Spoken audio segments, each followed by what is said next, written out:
ये उनकी मेहरबानी है सर, उनकी मोहब्बत थी। नहीं, वो भी बड़े लोग थे, आप भी बड़े आदमी हैं। अच्छा, आज एक ऐसा काम करते हैं जो शायद आपने इससे पहले नहीं किया, और मुझे पता है कि आप मुझे इनकार नहीं कर सकते, बावजूद इसके कि आप वो ना कोई काम छड़े ही नहीं, हर काम के सारे काम कर लेते। देख लेना, ये ना कह देना भी ये सेट असी टाण लगे हैं, दोबारा बना दो। आज आपके ना गाने से शो शुरू करते हैं। ईमान नाल मैं फिर किसे ले आ ले जा। अब आपको सुनाना पड़ेगा। अच्छा अच्छा, गला खराब है थोड़ा जैसा, लेकिन फिर भी हैं, ये हर फनकार कहता है सर। वो वाला है। हर आर्टिस्ट के अंदर। वो एक सिंगर को ना फांसी होने लगी ना, तो उन्होंने किया भाई फांसी दे के अंदर थोड़ी जा गला खराब है यार, लता नु रसी पा लो। अच्छा, आगे बढ़ने से पहले अब आपने जिक्र किया बहू बराल साहब का, मस्ताना साहब का, आबिद साहब का जिक्र हुआ, अमानुल्लाह साहब का नहीं हुआ इस वक्त, मगर लाज़िम बात है उनका जिक्र तो रहता ही है हर वक्त। मैं चाहूँगा कि कोई ऐसी बात, कोई ऐसी यादें जो कि आप, मुझे लगता है कि उस फेज़ में चले भी गए हैं उनका जिक्र करते हुए, जो इससे पहले शेयर ना हुई होता ना। बब्बू बराल साहब, उनकी क्या आदत थी, रोटी कल्ले नहीं सिखा सकते हो कि खाना मंगाया है तो पहले कह दिए 5-6 बंदे अंदर ले आई, यानी खाली अपने लिए नहीं मंगाया।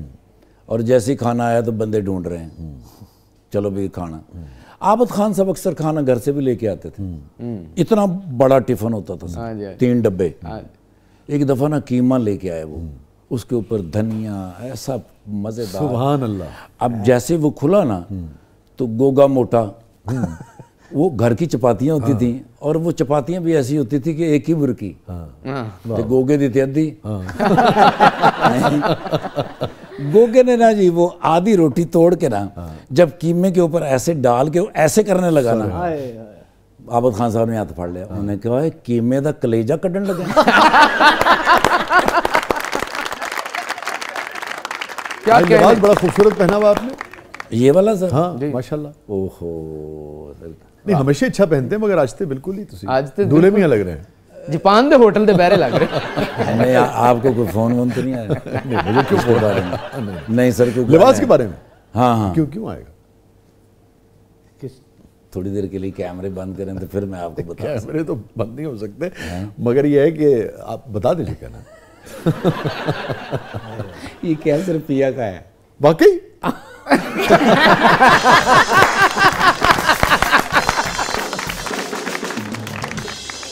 नहीं तो आप उठा लाए हैं, मांग लाए हैं? नहीं, चोरी नहीं की मैंने। बात ये है, सही कैमरे चल रहा बंद करेंगे तो फिर हम चला नहीं सकेंगे ना। देर के लिए बंद करें, क्योंकि वो बात ऐसी, वो फिर उन्हें रिकॉर्डिंग पे जब आया ना, तो उसने ये पहना हुआ था, तो मैंने उससे कहा, मैंने कहा यार ये कलर मेरा फेवरेट है, और बड़ा अच्छा सूट है।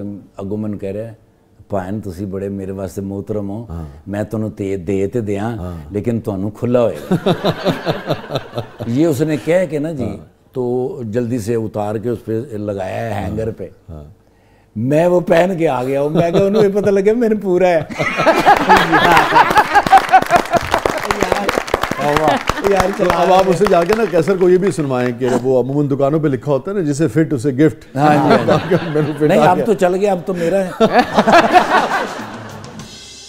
अब वो पहन के आएगा तो उसको कहेंगे ठाकुर साहब ने, कहेंगे यार चलाया ना देखो कैसे पिया मेरे उम्र में कहेगा यार। वाह वाह, ये है ठाकुर साहब।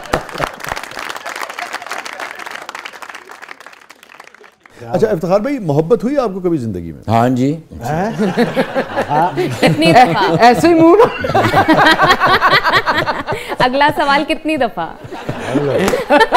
चलें जी, ये नजफ का सवाल भी डाल लें, कितनी दफा हुई? सर असल में ना जी मुझ पे बड़ी गुर्बत रही सर। ये फंबल क्यों होना शुरू हो गया आप? इस मोहब्बत के नाम पे काश मुझे भी होती और मुझे एहसास होता कि ये मोहब्बत होती क्या है। गुर्बत का मोहब्बत से क्या ताल्लुक है? सर मोहब्बत ना होने से बड़ा गहरा ताल्लुक है सर। पता है क्या सर, हम ना जी 6 कज़न हैं। नहीं, जो अगर किसी कोई गरीब हो किसी वजह से सर, तो क्या उसको मोहब्बत नहीं हो सकती? उसको लोग अच्छे नहीं लगते? कॉन्सेंट्रेशन डिवाइड कर देती है। नहीं, वो अलग बात है। हाँ जी, हाँ। देखिए ना, मोहब्बत तो ये होती है ना कि आपको रोटी में भी महबूब नजर आ रहा होता है। वो तो शायरां दा काम है। उन्होंने कितने पाई जा रहे हो? नहीं सर, तो अनु तो शोरबे च भी ओदी तस्वीर नजर आ रही है। मेरे साथ बचपन में ये अलमिया बहुत बड़ा था जी। मेरे ना जी 6 कज़न 2 भाई हम में ना जी मुकाबला रहता था, क्योंकि क्लास फेलो थे, हम में मुकाबला रहता था नंबर ज़्यादा लेने का। ठीक है। मैट्रिक तक जो है ना जी हमारा मुकाबला जारी रहा मजबूत, और माशाल्लाह सारे ए ग्रेड में आते थे सर। मैट्रिक में जब मैंने एग्ज़ाम दिया तो सर बायोलॉजी में मुझे शुभ हो गया, मैं क्या मारे गए, इसमें फेल हुऊंगा, ये इज्तमाही बेइज्जती मेरी किया करेंगे। मैं सर ना जी एग्ज़ाम दे के कराची चला गया। अच्छा। वहाँ मैंने 3 महीने बाद एग्ज़ाम होता था सिंध का और इसका। जब वहाँ मेरा इंग्लिश भी सेकंड लास्ट पेपर हो रहा था तो पंजाब का रिजल्ट आ गया सर, हाई फर्स्ट डिवीज़न माशाल्लाह। बायोलॉजी के अंदर 64 नंबर सर, माशाल्लाह। वाह, 100 में से, क्या बात। 100 में से। माशाल्लाह। फिर मैंने सिंध का भी एग्ज़ाम दे लिया था, उसमें भी 2 पेपर रह गए थे, फिर उसमें भी सर मैंने बड़ी अच्छी नंबर में, फिर मैंने वहाँ से मोहब्बत कहाँ गई? मोहब्बत वहाँ कहाँ गई, यही तो मैं पूछ रहा था। हाँ। ये 3 दफ़ा मंगनी हुई कभी सर। जिंदगी में 3 दफा मंगनी सर हुई? 3 दफ़ा मंगनी हुई। अच्छा 3 दफ़ा मंगनी हुई। पहली मंगनी में मैं इन्होंने जी 2 दिन पहले कराची भाग गया। उन्हें क्या तुसी मुंडा विखाओ पेंसिलां सर जी मेरी माँ ने क्या मुंडा आए रिश्ता दिन, उन्होंने कहा मुंडा वेख लिया है, हुण किसी डॉक्टर ने विखाओ।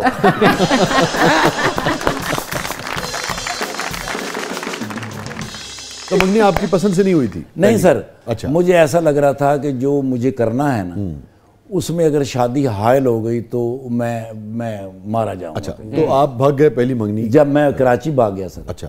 फिर दूसरी जब मंगनी मेरी हुई, अभी बातचीत हुई, मुझे लग रहा था ये फाइनल होने जा रही है। नहीं तो एक मरतबा तो आप हाँ करते होंगे ना कि हाँ भाई बाई नू रख लो? नहीं मैंने तो ये सिर्फ ते हर दफा हां कर दे सन उनको ना हो जांदे। नहीं मेरे कन्ना च गल्लां होंदियां सन। अच्छा। मेरे तो चोरी करते सन।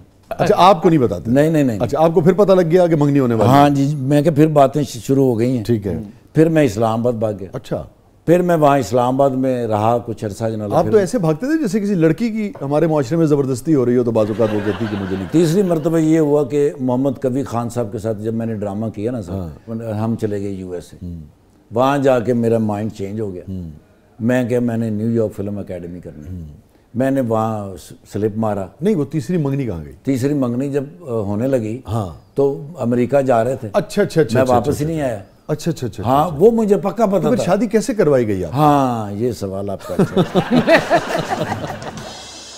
मतलब आप इतनी मंगनियों से भागे हैं कि आपके बारे में तो तरह तरह की बातें शुरू हो गई होंगी। हाँ हुई सर, बहुत हुई। लेकिन मेरे जो दिमाग में बात थी वो ये थी कि मुझे किराए पे घर लेना पड़ेगा। अच्छा। और डेफिनेट हर 3 महीने के बाद मेरे पास जब किराया नहीं होगा तो वो मुझे कहेगा पायन मकान खाली करो। तो मैं इन्हें पांडे कितने चौके लाई लेके जा मैं दोबारा कितों लभांगा, क्यों मेरे साथ पीछे 2-3 दफा हुआ था। अच्छा। कि घर किराए पे लिया, वो उन्होंने निकाल दिया और सामान भी नहीं दिया कि भाई पैसे देंगे तो ताले पे ताला लगा देते थे सर। वो बड़ी बेइज्जती होती थी मोहल्ले में, और वो बड़ी मुश्किल से एक मंजी थे 2 कुर्सियां लगी होंगी सर। अभी तो आप हंस के बता रहे हैं, उस वक्त जब ये कैफियत होती थी ताले पे ताला लग जाता था या कंधा पीछे खलो कर रोंदा सा। रोते थे? हाँ जी, कंधा पीछे खलो कर रोंदा सा। नहीं वाकई रोते थे? मैं जेन्युइन आपको बता रहा हूँ। इफ्तिखार ठाकुर रोते थे? जी सर। फिर तो मेरी जिंदगी में एक शख्स आया जुल्ली साईं। जुल्ली साईं को तो कोई फनकार थिएटर का ऐसा नहीं जो जुल्ली साईं को न जानता। वो शादी की तरफ नहीं आ रहे आप? मैं उधर आ रहा हूँ। अच्छा, तो जुल्ली साहब पे पहुंच गया आप तो? जी सर। वो ड्रामा की शादी से ताल्लुक है कोई? हाँ जी। ड्रामा करने के बाद ना जी मुझे जुल्ली साईं के पास में आया। मैं सर वो जो बंदे ने ड्रामा कराया वो तो पैसे लेके भज गया। उन्हें कहा छड़ पर पैसे जिथे खा रोटी खा, इंजॉय कर जिंदगी ते स्ट्रगल कर, कुछ भी नहीं होंदा। अगले दिन वो मुझे पकड़ के ले गए सखी सरवर साहब। उन्हें कहा ठाकर साडा यार हैगा, एक दिन भी वेला रहा तो असीं तेरे को पैसे लै लेने ने सखी सरवर। उन्हें कहा ठीक है भाजी। सखी साहब ने मुझे दिया 5000 रुपये। उन्हें कहा किधरे कमरा लब। वो कमरा में ढूंढने गया सांदे जिस घर के अंदर मैंने जाके कमरा ढूंढा ना, उस घर से मेरी शादी हुई।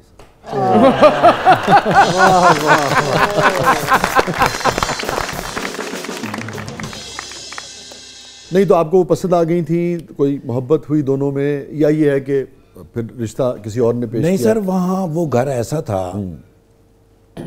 उस घर की फैमिली के किसी मेंबर को याद ही नहीं रहा कि बंदा यहाँ कमरा किराए पे लेने आया था। वाह। उस घर के सामने उनका भैंसों का बाड़ा था, कोई 50-60 भैंसें थी उनकी। वो मनकाना डोल फाड़ पुत्र ते जाके दूध लाया।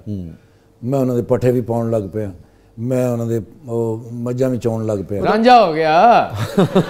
ठीक है सर। हीर तो लभनी सी फिर उन्होंने नहीं लभी, तुहानू लभ गई है। जी सर, मेरे घर वाले आते थे उस घर में, हाँ, तो उन्होंने मिलके कोई फैसला आपका अखलाक बहुत उन्हें पसंद आया। बिल्कुल ही अरेंज मैरिज थी, आपको पसंद थी? बिल्कुल अरेंज सर। मैंने उसको बस में देखा था। अच्छा, मेरे साथ आके बैठी ना, तो फिर मैंने आप बेबस हो गए। हाँ, मैं क्या ये भी तो पता लगे पाँव 12 के 3 काने। लेकिन सर आपको अच्छी लगी? लेकिन सर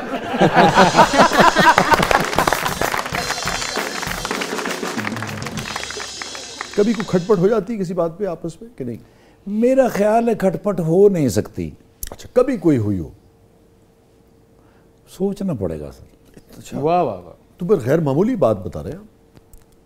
मैंने बहुत लोगों से सुना हुआ सर ये कि भाई 2 भांडे होने ते खड़कते, वो खामोश भांडा है सर बिल्कुल ही। इससे लग ये रहा है कि आपका और आपकी अहलिया का बहुत ही एहतराम का, बहुत ही प्यार का, गैर मामूली खुशगवार रिश्ता है माशाल्लाह। बड़ा एहतराम, और यही होना भी चाहिए। माशाल्लाह। इसका राज क्या है? सर वो इंसान ने भाभी साडे परिंदे ने इंसानों ने परिंदे। परिंदों से लोगों से प्यार तो होता है।